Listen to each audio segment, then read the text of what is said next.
Welcome to the Happy Stack podcast, where we explore the science and strategies behind creating a happier, more fulfilling life.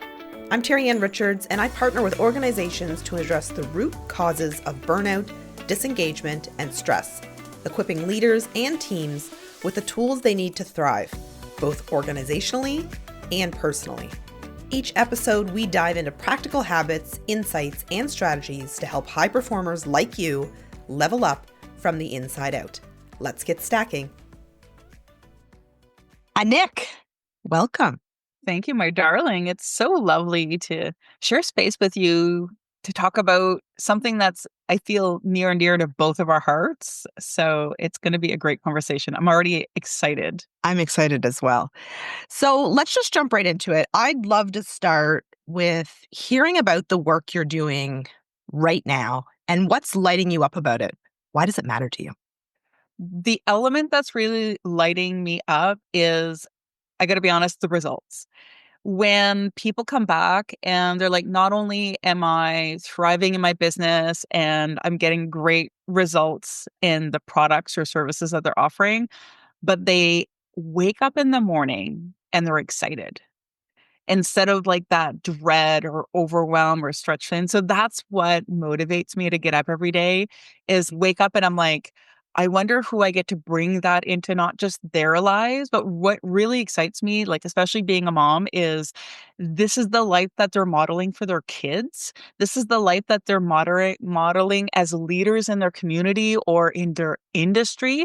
And I love it when they bring the tools that we develop in the inner world and they bring it into like an accounting office or an industrial, like work site, or these different like places where you wouldn't expect to see this type of an intuitive inner work platform taking hold, and then seeing them actually take it to the next level. So that's what sparks my heart every day. I love it. Okay, so you kind of touched on it. And, I think when it comes to the professional world, leadership, talking from intuitive nature sometimes throws people off, right? Mm. And I know this is a playground that you play. And so I'd love to ask you the question, how has intuitive discernment transformed your approach to leadership? And can you share any specific examples where trusting your intuition actually led to a breakthrough decision? Yes, so many. So let me pick one. Like every day, every moment of the day. If it's okay with you, I want to back up because I find there's a lot of confusion about what intuitive discernment is. So I just want to like provide the context for it. So each and every day, myself and every entrepreneur, business person, professional is faced with the easy decision or the hard decision. And intuitive discernment supports you in identifying, am I choosing this safe decision out of fear, or am I making this decision to reach the opportunity that I desire to make that's totally outside of my comfort zone, that every cell in my body is going to be screaming against? And so intuitive discernment is really about having that capacity to discern within yourself, is this my soul speaking, or is this my fear leading me to recreate what I've already done? Mm. And so when I look at using intuitive discernment, one of the really big things that I experienced was, well, this is what everybody else in the industry is doing, and this is the new trend, and this is the get rich quick scheme of the day. And if you're not on this platform, well, then you're missing out.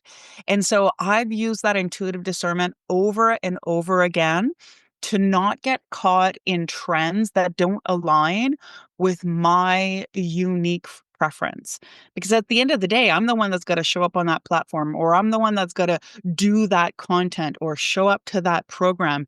And even though it works for X amount of people over here that have experienced success in it, if I'm not aligned with it, and I allow that external interference to overpower my inner knowing, well, then, and I know we've all had this, you end up dropping money, time, energy, and life that you're never going to get back on stuff that's not really meant for you. Yes, you'll learn a lot through the way, but for me, it's where I really benefited from trusting my intuition is not doing the hot, trendy thing. Mm. And it doesn't mean that there's no thing that I do that isn't popular. It's just I use that discernment on a regular basis because in the commercial platform, in industry, the market trends are always shifting. And so there is a shiny object at every turn that you can get distracted by. And so Mhm. that's where I use it the most is here's this shiny new object. Do I want to get on board or not? Is this in alignment with the goals that I have for myself? Or is this just another, everyone else is doing it, so I feel like I'm going to miss out if I don't? And Nick, is this like is this a simple question sort of internally of, am I going left, straight, or right, or am I staying still? Like, is it that simple and just sort of listening to the hum inside, or is there something Absolutely. more to it? Okay. It is, and there's more to it. So when you've developed intuitive discernment, it's as simple as asking, does this feel in alignment with me? If you don't have that inner work done where you've developed that internal discernment, well, then you ask that question and then you get your whole inner committee all giving you different answers, pulling you in different directions. So when you know you lack intuitive discernment is when you feel torn. You've got the peanut galleries giving you every reason, pro, con, good, bad, this, that, and you're not able to listen to that unifying voice, which is that deeper capacity. So yes, it's that simple and it takes practice. So interesting. And you know what? I think anybody who's listening to this or watching this has had that moment where the world says go left Mm, and you're having there's an inner conflict that's happening that's saying, you know what? Left doesn't feel like the right next move for me. But it's hard. Like, I just want to call out the elephant in the room because I know someone's feeling this right now. It is hard to do the opposite of what potentially the masses are doing, what the shiny new objects, I'm an entrepreneur. I've been an entrepreneur for 21 plus years. mhm, So I've been around when we were using the telephone book, when we were using postcards, when Facebook came out. And so I can think back to when moments of this is the thing that's next that you have to do to grow your business. mhm, And jumping on those choo-choo trains and thinking that's the thing I got to do. Or when I got into leadership roles thinking, the way that so-and-so did it and so-and-so did it, that's what I have to do. And feeling like I had like four anchors pulling me backwards at all mm, times. Like this feeling like the thing I'm doing right now, even though everyone says it's the right next move, you want to be successful, you want to be great, do it. And then I just felt like this ton of weight on me, pulling me back. And it's interesting because when I was in my 20s, I remember a mentor of mine who was in her, I think she was probably my age now. And she said, when you get to be about 40, you're not going to care what anyone thinks anymore. You're going to kind of get to this point where you're just going to do the thing. You're going to be you. You're going to be you. You're going to be authentically you. You're going to lean into that. And I'm thinking, like, I did that now, right? In my 20s, I'm thinking I was doing it now. But looking back, I wasn't. I was trying to be in the realm of being like other people or following the path that everybody else was doing.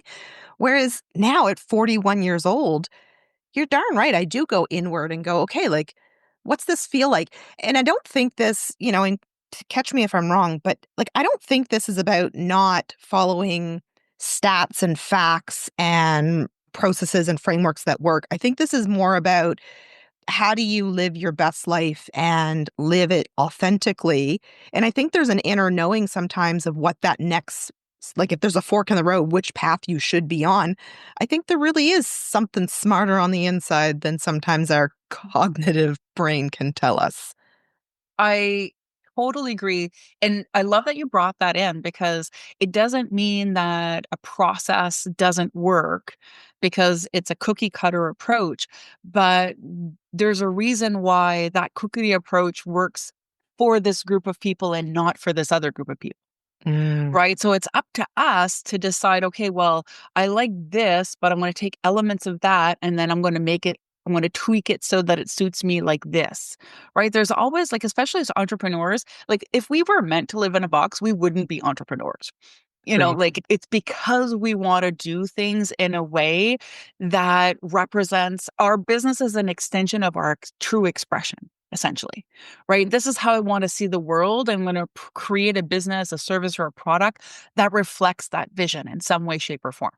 So let's talk about this then. I'm picturing, leaders in, high stakes, high pressure environments, and there's steps that are required to take. Mhm. How, or not, maybe not how, what are some of those first actionable steps that leaders can take to align their business or leadership strategies with their highest values, especially when they're in high pressure, high stressful environments? Like, how do you stay aligned with your highest value? I love that you brought that in because I feel uniquely gifted to share that. I used to work on the stock market. Did you And really? it was all about, yeah, I worked for huge portfolio managers, and at the push of a button, we would trade like millions of dollars, right? So it was like, and the market's moving, like at a moment's notice. So it was actually exactly in that situation. And here's what I have to share about that is the advisors and the portfolio managers that were the most successful in how they managed the movement and the trends of the market were the ones that had done their inner work and were highly intuitive. And it's not that they didn't read the reports and we didn't look at the financial statements and we didn't do all the work. The true gift of choosing the right stocks at the right market and the right in and the out time was able to read between the lines. And I dare say that that's true after working with entrepreneurs from all walks of life. That's true in every industry. It's not about what the report says, because you can make any number look like anything. Like, let's just be real. You can create a proposal that looks beautiful on paper. The capacity to read between the lines is what makes a great doctor, is what makes a great accountant, is what makes a great architect. And what I've learned is when we look at the people who are really leading the way in innovation and who are the cream of the crop in their industries and in their professions, they're not just highly trained and highly experienced, they're extremely intuitive, Mhm. whether they realize it or not. Like they've tuned in and they're completely aligned with their values. And so when an opportunity shows up, they have that built-in discernment to be like, it feels like the right call. And the numbers reflect that as well, right? It's not that you're going against the current, maybe sometimes you are, but it's really when you develop that intuitive discernment, you're also developing your self-confidence and your self-trust, and you're developing your judgment. So, like all of those skill sets that are highly important for leaders and anybody at a top level in any company, those are skills that you want to be able to really harness so that you can make like the big decisions. So true. So true. All right. We're going back there because I just keep thinking of myself in my earlier days when I was being taught this stuff. And I'm like, what in tarnation? Like, how do I do XYZ? And it kind of, the image I have in my head is developing your intuitive discernment is sort of like when you go to the gym and you pick up the 2 pound weight to begin. I might be wrong, but that's the visual I have in my head right now. So, what daily practices or Mhm. habits could our viewers do to cultivate that intuitive discernment as a superpower? So, an actionable takeaway is you start by developing discernment on the stuff that doesn't matter if it goes sideways.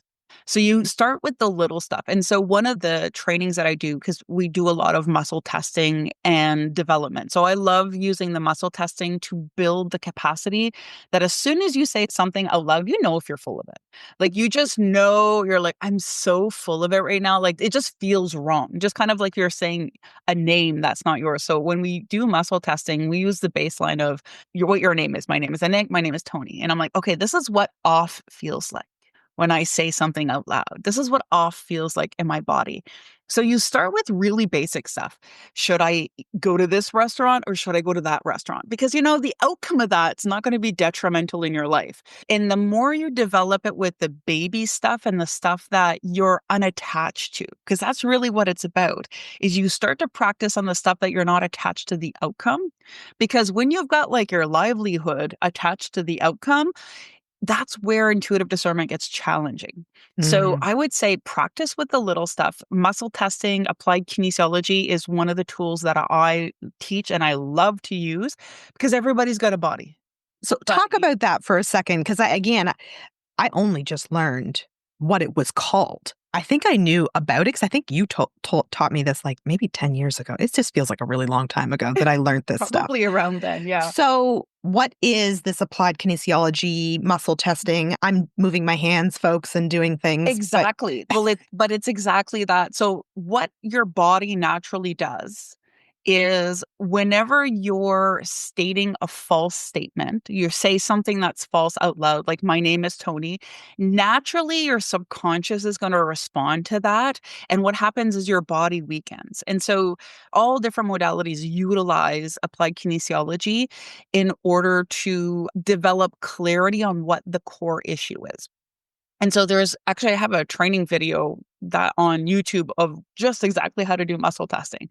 So if Right they on. want to So like, we will here's link what it to that in physically the show looks like. notes. Yes. Yeah, I'll send you the link over to that since we topped on that. Awesome. So you can do it with your fingers. You can do it with your arm. This one's one that a lot of people will see is the arm one because that one's extremely visual. One that we use a lot in my training is we call it a body sway where you stand up, close your eyes, let go of whatever you're thinking about, and then you just let your body move. And so that one is a really basic one that works for a lot of people. The thing that you want to do is you want to make sure that you're facing north because the planet has an electromagnetic field. You have an electromagnetic field. And then what you're doing is you're aligning your internal compass to that of the planet, right? So it just helps your energy be more in alignment. And it's not a woo woo energy, it's a measurable energy. We all have it, whether we want to acknowledge it or not. And it really supports you in developing that. But it's like anything else, it's like practicing yoga. It's a practice that you do. And you start by practicing discovering your baseline because in the tutorial that I have on my YouTube channel, I provide, I think, 4 or 5 different variations because everyone will have a different one that they'll gravitate towards. Right. So you want to use the one that's like, oh, yeah, this is what my yes is. And so what you're doing is you're developing that discernment so that I know what a strong yes feels like for me. I know what a strong no feels like for me. Because half of the time, when you're going to be asking an important question in your life, you're going to get a maybe. And then you've got to decide, okay, what part of me is not on board and what part of me is not on board. And something really important to note about muscle testing is it's only going to show you what your subconscious thinks. So if you're like, I'm beautiful, well, you might get a maybe. Well, it doesn't mean that that's true. It means that there's a part of you that might say yes and a part of you. So we use like specific statements that we develop to get like real details on a part of me feels this way. Another part of me doesn't, or it feels this way. There's a part of me that's afraid of taking this.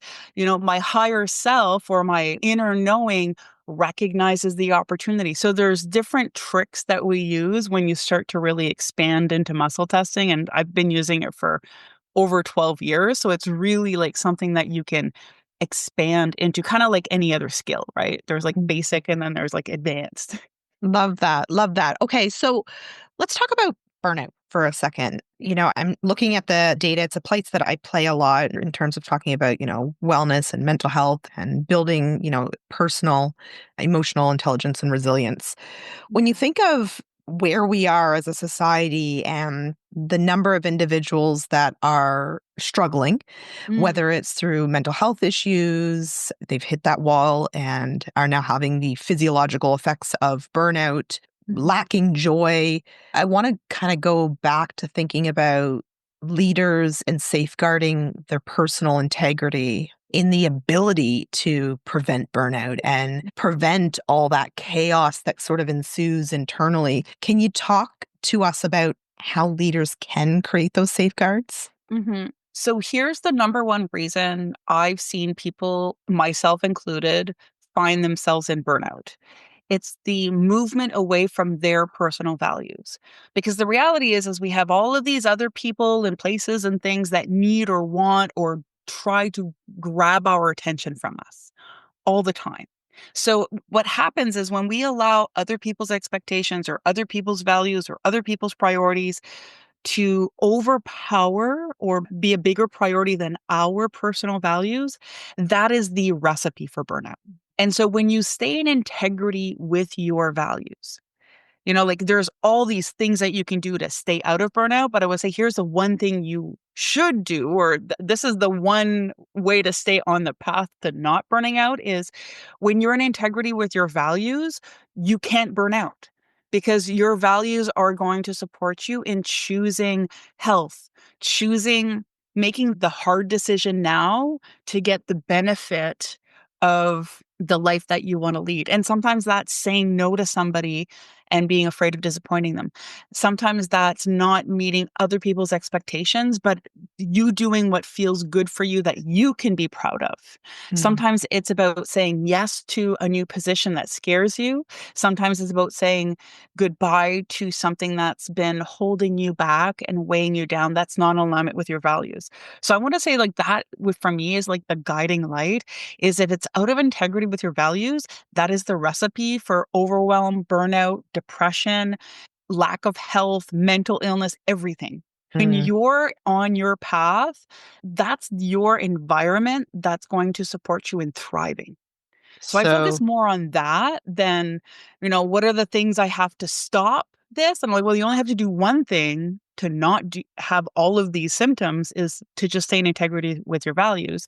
So that speaks to this whole authenticity, trend, if you will, that we're looking at is for me, what that means is what are my values and how do I embody those on a moment by moment basis?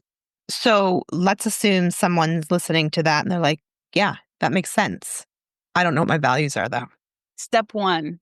And I can't tell you that's with a lot of my clients, that's exactly where we start because what happens is our values a lot of the times have been determined by our upbringing, society, external pressures. And we're like, well, everyone else, this is what makes them happy. I guess this is where I might be.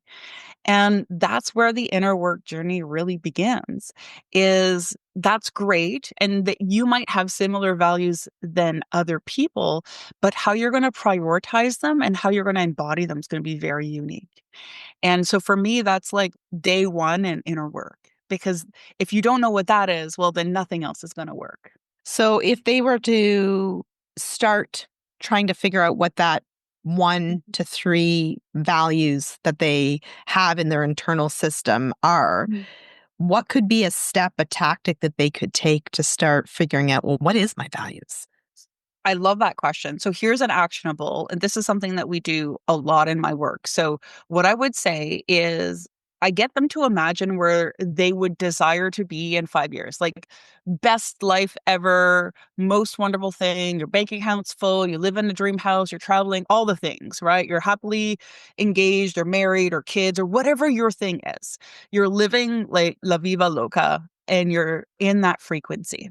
And in that energy, when you give yourself permission to really just be there without because your mind's going to be like, well, that's not possible. Da, da, da, da. You're going to have this chatter happening. Giving yourself permission to be in that space and to quiet the chatter, what you'll notice is there's a frequency that life has. And that frequency for most people, they'll notice it as an emotion, kind of a focal point. And for some, it might be like, I feel like really at peace, or I feel like really proud of myself. There'll be a specific emotion that will really reflect and embody that entire experience. And that every one of those little circumstances and relationships and the things in their life is an embodiment or representation of that particular frequency and or emotion. And so that's where you discover what your primary focal point of your values are. It's like if my number one value is peace, well, then why am I scrolling Facebook? Right? If my number one value is love, well, then why am I allowing this toxic relationship just because we've been friends since high school? If my number one value is, like empowerment, well, then why don't I speak up for myself and do the thing that is really excited for me? It is like perfect for me, or, like stats, be an adversary of self. If my value is passion and creation, well, then why do I keep telling myself my ideas are bad and I don't let myself try and be curious and have fun with things? Right. So that really gives them a lot of like a really great starting point is in a perfect world, in 5 years, everything's roses. what is that primary feeling? Mm. And then that can be your guiding light. And then what happens is when they spend a little bit of time, they'll notice, oh, well, there's this primary emotion, but then there's also like usually 3 or 5 is a really good way. And I call those your top emotional priorities because those feelings, which is a really good entry point for most people can feel into their feelings or with a little work they can is go, okay, well, if I follow this feeling, where does it take me? What decisions am I making? What thoughts am I having? What behaviors and actions am I taking?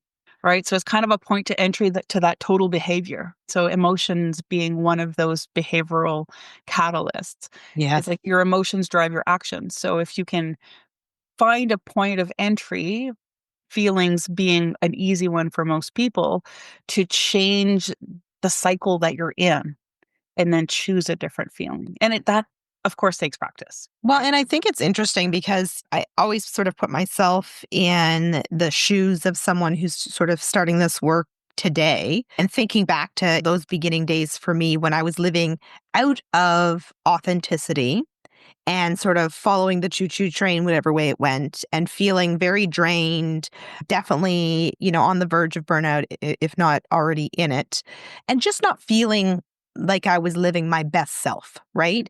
And it wasn't until I defined what is it that you stand for that I was able to actually build my intuitive discernment because it made it really easy to say heck yes and heck no to situations, to shiny new objects, to people, to relationships. Mhm. And like, no word of a lie, Nick, I have them on a sticky note. Like my core values. Do you have yours as well? I love it. So I have my. Everybody do this. Everybody do this. Put it on a sticky note. Put it followed by exactly. Yeah, and Love I have it on my laptop and it literally has a question like, and I'll just name one of them. One of my core values is curiosity. And I have the question beside it. Am I staying open to learning and exploring new perspectives today? I That's love how I know if I'm living true to my key core value. And I just think that that's beautiful. Okay, I want to pivot a bit because I want to know more about you. I want to know more about you, the human, Anik, versus the person who helps and supports so many leaders and entrepreneurs. So, what is a habit or ritual that brings you joy every single day? so many. I just did a revamp on my routine. And so I love that you shared that because I'm going to like make it general. But the one thing, which is actually one of many things, is in my discovery of the self, I designed my dream week. And when I stay true to that dream week, it's how I stay true to my values. Like just how you have your goals. I've got my dream week and this is what it looks like. And of course it moves around. But the one thing that I do every day that at the end of the day, I'm like, oh, I feel so good about the decisions I made. I was really like, I showed up as my best self, whether that was at 20% or at 85%, depending on, because, like we have days. And I did my best to show up in this space. And so that did take a little bit of work to recognize, okay, well, when am I most creative during the day? When am I most productive during the day? When is the best time for me to do my exercise, to be creative, to bring in new information? And so taking the time to identify in a perfect world, what does my day look like so that I can thrive? And when I stay in integrity with that, that's when I have my best days. So it's like one thing, but it's many things, but it's one principle that I live by. I'm going to try that. I mean, I have a visual in my brain, but I like the idea of taking it out of my head and Mm, maybe putting it on my whiteboard right here I and was, like looking at it, right? Mhm. I Yeah. like that. I like that. So tell me something that you do to stack happiness when life Mm, feels maybe just a little overwhelming. I love that this is the premise of your show too, because I think one of the things that we're challenged with is we think of self-care as something extra that we have to do. Like, I got to find some extra time to meditate, some extra time to self-care, and some extra time to do this. And then you just have more stuff to do. And then it goes from being a portal for pleasure and peace to just another friggin' habit Another or chore. another thing that you need to do, to like stay healthy. So for me, what I love to teach is when you're doing your dishes, that's a meditation. When you're doing your laundry, sing a song, dance around, put some fun music on. So it's like taking the daily stuff that we just do because we got to do. Everybody's going to do their laundry or their housekeeping or their driving or whatever the things that might be mundane, and simply asking the question, how can I make this more enjoyable, more fun? I love the one that you had, like, how can I bring more curiosity and learn into this? So whatever that focal point when they discovered their core value is, how can you bring that emotion more into all of the little stuff that you're doing every day already, and not needing to like find more time to do these things, but to embody this emotion Mm. into the everyday stuff. Because that's where real transformation happens. Is not, like, I found new joy in my life, but I still fold my laundry just like everybody else. But I do it with a different energy, with a different intention, with a different value behind it. That's my self-care is, I'm going to have nice new fresh clothes. Whereas before I was like, oh, laundry, like, like 2 weeks to put it away, 1 day to clean it kind of thing. Right. I love that. So it's so funny. So what I do to bring joy to my day, because when you have a team and you're busy and there's just a lot going on. Even though I work in the field of resilience and happiness, I mean, there are days where I'm just having a day. But what I do every day is I go into full on concert. Like nobody's listening, but I put on songs that I think maybe this voice can sing to, and I go in full on concert mode. I could be driving down the street. I could be folding laundry. I could be working out. But anybody who walks in the room is like, this is the Terri-Ann concert today. Yeah. It just brings I'm me. on stage. Oh yeah, I'm on stage. Like I'm dancing. I'm Beyonce. Nice. It is my groove. Yes. And I love that simplicity of it, because a lot of times the obstacle that most people have is, well, once I have more free time, or once I pay down this bill, or it's like, no, like, how can you, like your perfect example, like, what's their thing going to be? Yeah. Right. Like, and music's such a frequency changer, right? Like, as soon as you hear a song, it changes your mood. Oh, you feel it right in your soul. Yeah. Love it. Exactly. Yeah. If you could leave the audience with one piece of advice or some tactic today, that they would get from this conversation, what would that be? What I'm feeling like they need to hear is, if you want to do more out there, you got to do more in here. She's pointing inside, y'all. Yeah. Oh, you probably can't see my mind. So if you want to be more productive, create more impact, be more prosperous, have more loving relationships, your inner world is a reflection of your outer world, and your outer world is a reflection of your inner world. So if you want more out there, the place you need to start is in here. And that I know with every ounce of my being. And I've seen it time and time and time again, because it feels too simple, but it is. It is simple. It's also work, right? But it's the good work. It's the stuff that is ongoing. It's part of this journey called life. And I think you're right. I think you need to get to know yourself. You need to do the work inside.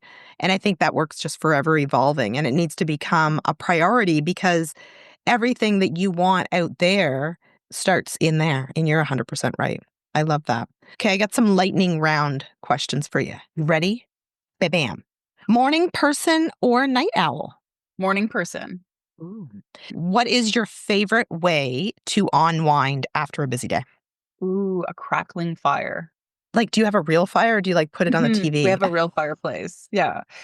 I don't. I miss out in the summertime because it's an indoor fireplace, but I would say in the summer it's stargazing. In the winter, it's the crackling of our fireplace, which is so incredible. Such yummy energy. Someday I will have a fireplace again. Yes. Yeah. What's the best advice you've ever been given?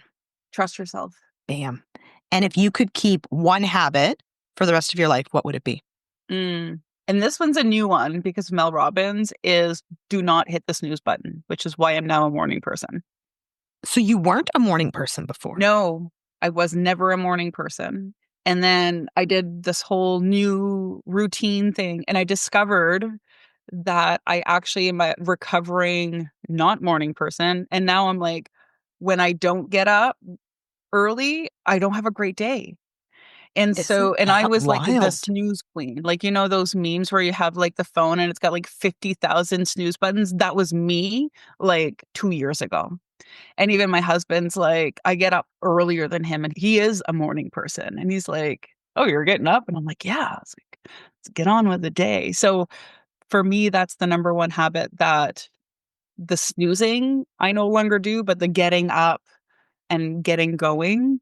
It's also a really great indicator to where I'm at because if I don't want to get up, then I've got some questions to answer for myself. Because Mm, I'm like, ooh, what is it about my day or my life that I'm avoiding? love it. And to land this beautiful plane, what is the one thing that you would put in a happiness survival kit for leaders? Mm, a mirror. That was a mic drop moment. That was good. A mirror, y'all. And why a mirror?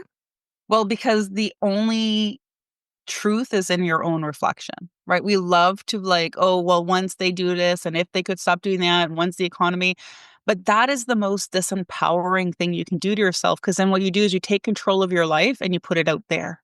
So when you have the mirror and you reflect back to yourself, like, what can I control? That's when you take your power back. You take your power back from other people, from circumstances, from other things, from whatever the government's deciding Tuesday, right? Like, doesn't matter what's going on out there. You get to decide how you show up and how you respond. Brilliant. And Nick, thank you so much for joining me today on the Happy Stack podcast. And I appreciate you. I appreciate you too, darling. Thank you so much. Thank you. Have a great day. You too. Bye bye. Hey, thanks for listening to the Happy Stack podcast. If you enjoyed today's episode, be sure to subscribe, leave a review, and share it with someone who could use a little extra happiness in their life. Let's keep stacking those wins together. See you next time.